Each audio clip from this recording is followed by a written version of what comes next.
Sistem pemipaannya sebenarnya sederhana, sederhana sekali. Itu kita punya.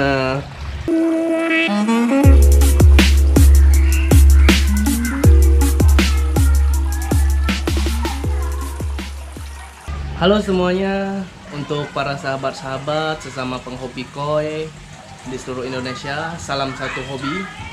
Nah, ini kembali lagi kita akan membahas seputar kolam koi natural yang masih banyak pertanyaan-pertanyaan dari teman-teman seputar kolam koi natural.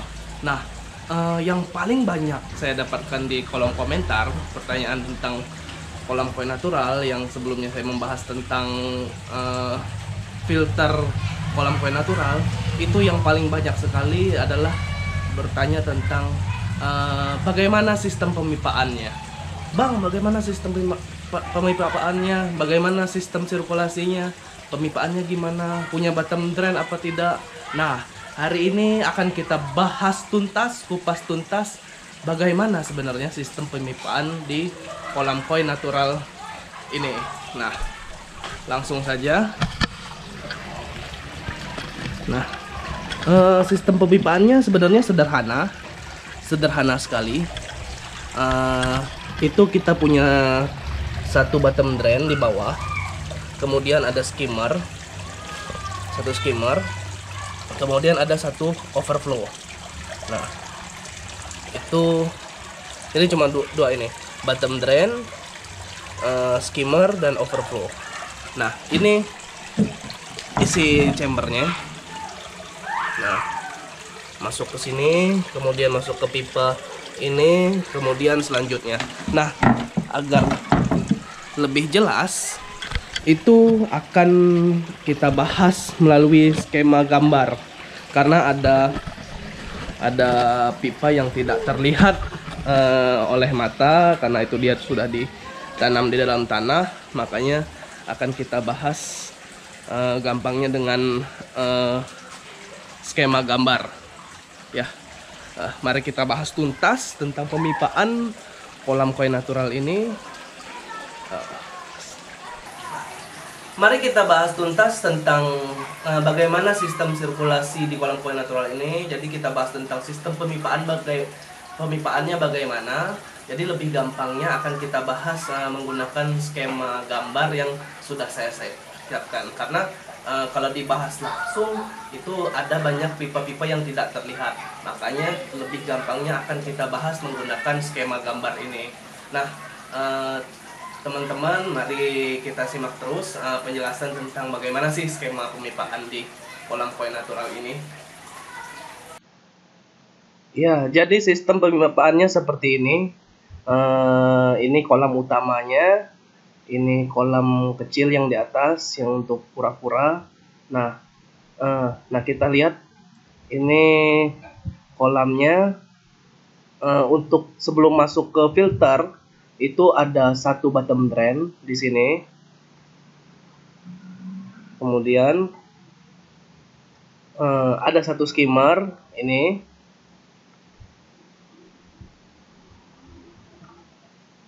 Nah, ini akan masuk ke filter pertama, yaitu filter mekanis. Nah, di filter mekanis ini di bawahnya ada rongga, kemudian itu airnya dari bawah melalui filter ini, melalui jaring nelayan. Ini jaring nelayan, kemudian jet mat, kemudian terfilter lagi dengan biofoam. Nah, ini air akan naik ke atas, kemudian masuk lagi ke pipa ke sini. Ini pipa 2 inch, ini sebanyak ada 2 pipa, tetapi ini gambarnya tampak samping.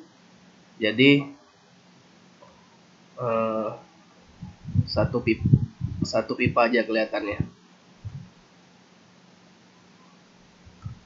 Nah, kemudian setelah masuk ke sini, ini air akan turun lagi, beralih ke chamber kedua. Chamber kedua yaitu dia filter sebagai filter biologis. Filter biologis, air ke sini, naik lagi ke atas melalui ini ada biobol. kemudian ada Lavarok, kemudian pH buffernya itu menggunakan oyster dan karang jahe. Nah, disinilah tempat hidup bakteri yang berfungsi untuk mematurkan air, yang berfungsi untuk menjernihkan air. Di sini tempat hidup bakterinya, jadi seberapa banyak pun amonia akan dirubah oleh bakteri menjadi nitrit dan nitrat. Kemudian setelah airnya naik, akan jatuh lagi ke chamber ketiga. Yang chamber ketiga itu tidak ada media filter sama sekali. Ini kosong saja, tetapi di sini ada mesin pompa. Mesin pompa ini kapasitasnya itu 15 ton per jam, 15.000 liter per jam. Nah, mesin pompa. Nah, kenapa tidak ada media filter?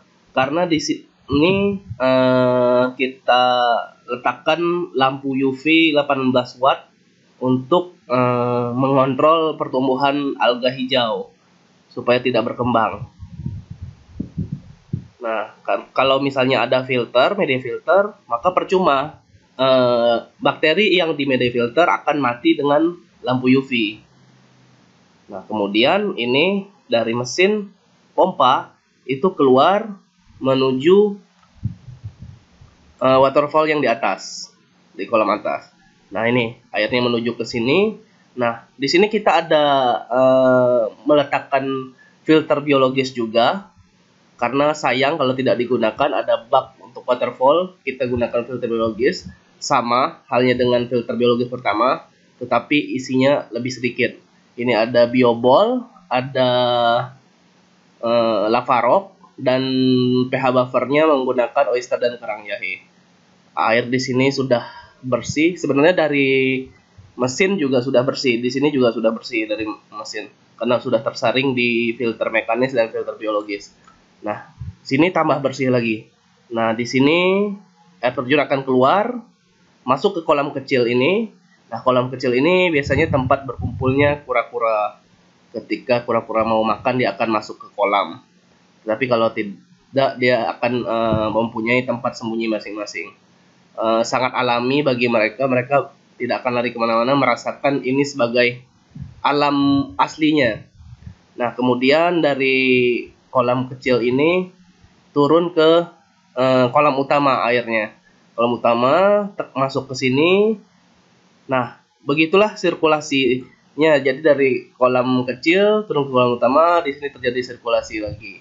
Nah, 15 ton per jam itu berarti sebanyak 15 ton air itu bisa tersirkulasi dalam waktu 1 jam. Nah, volume kolam ini kira-kira sekitar 3 ton ditambah dengan chambernya. Jadi otomatis kalau 15 ton per jam itu bisa dalam 1 jam bisa 5 kali sirkulasi seluruh air di kolam ini. 15 bagi 3, 5 kali ya, 5 kali sirkulasi air di kolam ini. Nah, banyak yang bertanya, itu kerikil tidak pengaruh untuk penyumbatan atau adanya kotoran ikan yang menumpuk? Sebenarnya jangan takut kerikil di bawah ini. Kalau yang menumpuk biarkan saja di bawah. Kalau dia melayang ke air, dia akan tersedot oleh skimmer dan bottom drain. Sedangkan yang menumpuk tidak masalah. Ikan koi juga kebiasaannya mencari makan di kerikil, jadi dipindah-pindahnya kerikil dan kotoran juga akan tersedot oleh bottom drain. Nah, ada juga yang bertanya, kalau hujan lebat gimana, Mas, meluber nggak airnya? Nah, ini adalah pertanyaan yang dasar yang biasa ditanyakan oleh pemula yang takutnya kalau hujan luber. Nah, di sini gunanya kita buatkan overflow. Overflow itu ketika airnya penuh dengan batas yang kita tentukan di overflow, itu airnya akan keluar di sini. Ini overflow-nya. Nah, ini overflow-nya ketika air penuh, dia nggak akan ngeluber ke atas, dia akan masuk ke sini dan dibuang. Kita bikin pembuangannya. Nah, pipa overflow ini supaya maksimal sebagai juga bisa menyambung dengan pipa untuk backwash setiap chamber. Jadi di setiap chamber kita pasangkan keran, dan itu kerannya ketika dibuka, air yang di chamber ini akan menuju ke pipa pembuangan sama dengan overflow. Ini kerannya yang warna merah ini kerannya. Jadi tiap chamber kita pasang keran. Ini berfungsi untuk memudahkan kita untuk melakukan backwash. Nah, kemudian yang membantu lagi kenapa kolam koi natural ini tetap jernih, itu tanaman-tanaman di sekitaran kolam. Jadi sebagian akarnya masuk ke air, maka akar tanaman berfungsi juga untuk menyerap amoniak di air.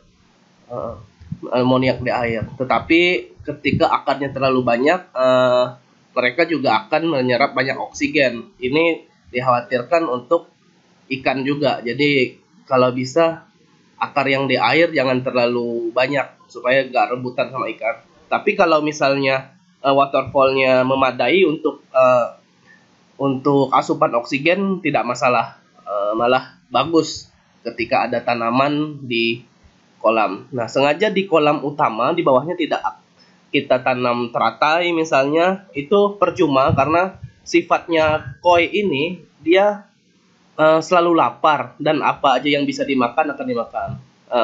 Contohnya teratai juga bisa-bisa daunnya digigit sama koi dimakan atau batangnya. Jadi kita fokuskan kalau tanam kolam atas. Di sini di pinggir-pinggir kolam saja yang tidak terjangkau oleh koi. Begitu. Nah, mungkin kalau ada pertanyaan lagi itu bisa di komen di kolom komentar, apa aja yang belum jelas. Sederhananya seperti ini. Ini sebenarnya sistem filtrasi kolam yang menurut saya sederhana pemipaannya.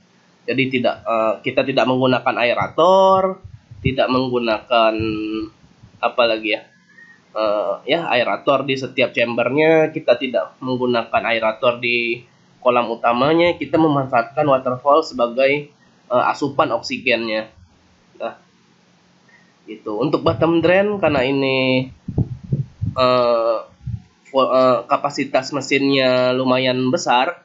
Ini kita menggunakan pipa 3 inci kalau nggak salah.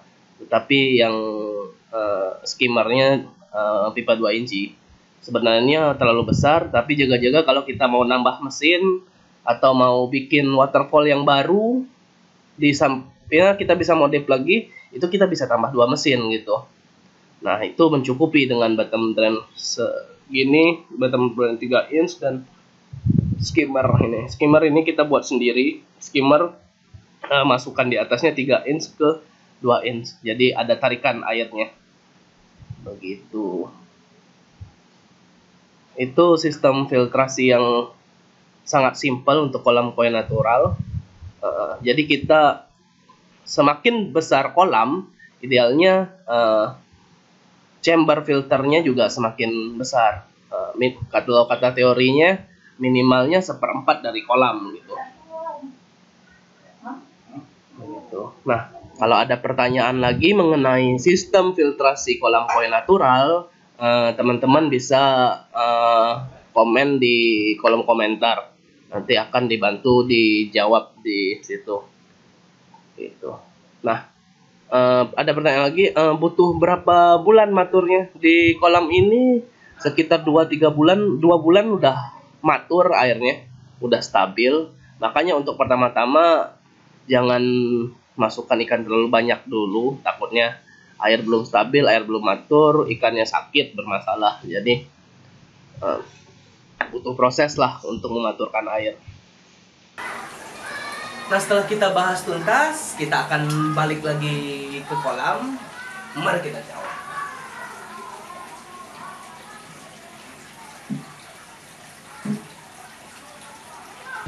Nah, setelah kita bahas tuntas tadi tentang pemipaan kolam koi naturalnya, sebenarnya itu pemipaannya sederhana, beda dengan kolam-kolam koi profesional lainnya. Tetapi yang terpenting di sini adalah dengan pemipaan sederhana saja, ini air kolam bisa matur dan terus jernih, terus bening. Nah, Eh, jadi bagi teman-teman yang baru nemuin channel ini, mohon support video saya dengan like, terus komen juga di kolom komentar. Kemudian kalau mau berlangganan untuk video-video selanjutnya, jangan lupa tekan subscribe. Ya, gitu. Terima kasih teman-teman yang udah nonton. Nah, untuk video selanjutnya, ini menarik sekali. Banyak juga pertanyaan tentang tanaman apa saja yang ada di kolam koi natural ini. Nah, ini menarik lagi untuk kita bahas selanjutnya, karena kedepannya kita akan bahas tentang detail tanaman apa saja yang ada di kolam koi natural ini. Nah, bisa kita lihat itu tanamannya udah gondrong-gondrong. Maka video selanjutnya kita akan membahas tanaman apa saja di kolam koi natural ini. Jadi ini akan kita lakukan trimming karena sudah menutupi waterfall yang di sini. Nah, sekalian kita bahas tanaman apa saja yang ada di kolam koi natural. Gitu. Baik, terima kasih yang sudah menonton. Sampai jumpa di video selanjutnya. Ciao.